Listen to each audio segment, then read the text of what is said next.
Guess what? It's my mom's birthday. Happy birthday sa pinakamaganda, pinakamabait, at pinaka-sexy. Sabi niya, nanay sa buong mundo. I hope that you're having fun on your special day.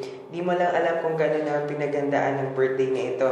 Tita Jenny and I used to talk all over Facebook, Viber, WeChat, and LAN at kung saan-saan para lang mabuo yung buong concept ng party nyo. Buti na lang birthday din ngayon ni Bossing. Happy birthday, Tita Jenny, ang Diyosa ng Castillo family. Sayang talaga at wala ako dyan. Pero alam ko na naging masaya ka ngayong birthday mo and that's what's important. I wish that I am your side now or vice versa na nandito ka sa Katarma together with me. I miss you so much, ma. Take care of your health and stay an excellent mom, wife, daughter, sister, and a friend to all of us. Alam ko naman na ganun ka na sa amin, kaya nga ang dami-dami nagmamahal sa'yo. But wait, there's more. Ito yung birthday gift ko sa'yo, ma, and I hope you like it. Happy birthday and I love you, ma. Bye-bye.